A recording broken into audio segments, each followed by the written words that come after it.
Do you kind of get the idea that politicians are so focused on getting elected that they haven't really noticed what's going on in the world today? But don't worry, that's what we're here for.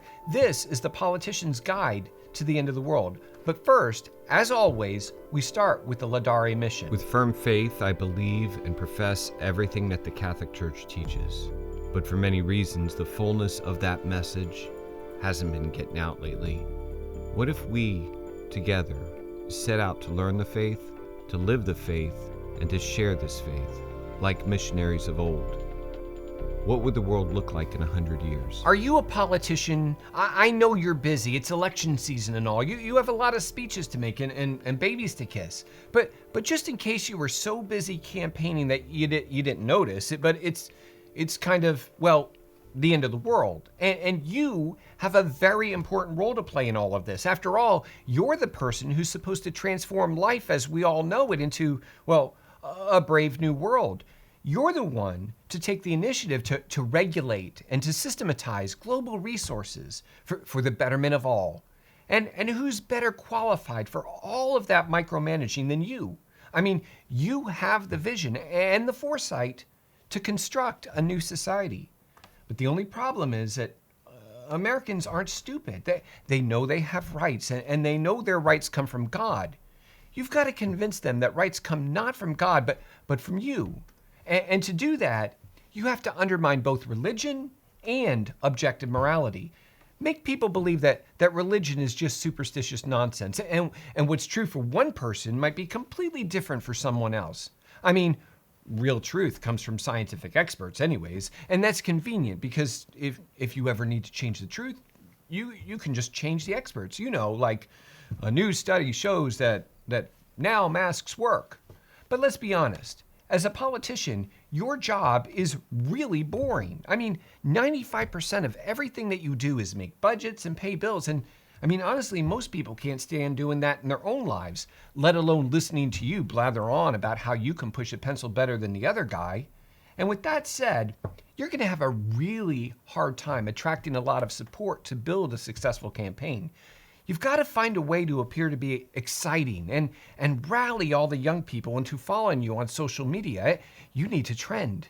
The youth are idealistic and enthusiastic and motivated. Tell them that the struggles they face their entire lives have nothing to do with their lack of experience and everything to do with their parents' bad decisions and the system of the old order. Explain to them that under your new system, suffering and difficulties don't exist. All the troubles that their parents faced growing up were obviously from their own personal choices because they didn't have the vision or the foresight that you have. They were old-fashioned. Today, we are more progressive. We're on the right side of history, and science has completely eliminated any hardship or adversity. To solve problems today, all you really need is, well, scientific experts and rich people's money and a brand new government program. Now, in reality, constructing a new order is not as easy as you might think. Generally, people are quite stubborn. They get used to things the way they are, and they don't like change. They don't like uncertainty. But if there were some unsettling crisis, something that instills fear throughout all society, and if people viewed you as the source of stability, they'll accept anything that you propose, because the threat is usually more terrifying than the thing itself, because imagination and ego can dream up many more consequences than any true crisis. Once people have started to lose hope, then you can step in like a hero on a white horse, promising to save the day. As long as everyone believes that you're going to restore life to normal, they'll go along with everything you say. They'll give up all of their rights and all of their freedoms for safety and security. Just be sure to tell them that we're all in this together. It's our patriotic duty. But don't forget, first you have to eliminate religion. God is your biggest threat. As long as people have religion, they'll never view you as the answer. No one can compete with God. You've got to make them believe that God will not help them, that there is no miracle coming. Let me repeat that. There is no miracle coming. That's your campaign slogan. What people have always believed about God, You've got to make them believe that about you, that you are the only solution to their problems, that you are like an angel of light that is more powerful than dark.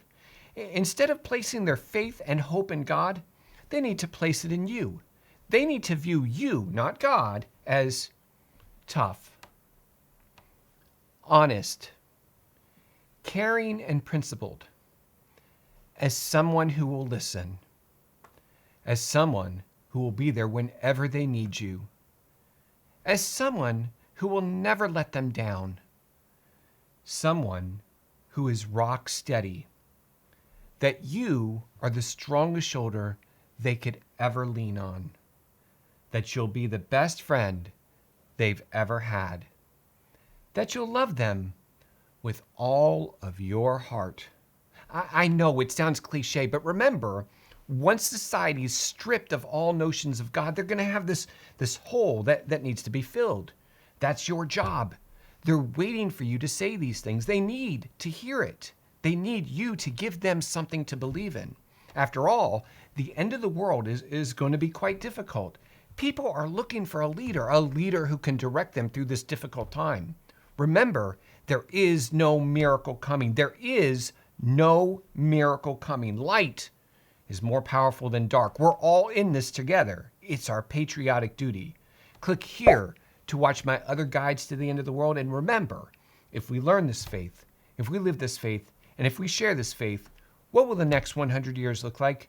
Join the mission. Have your Christian friends been acting a little weird lately? Are you wondering why? Is there anything that you can do to help them to get through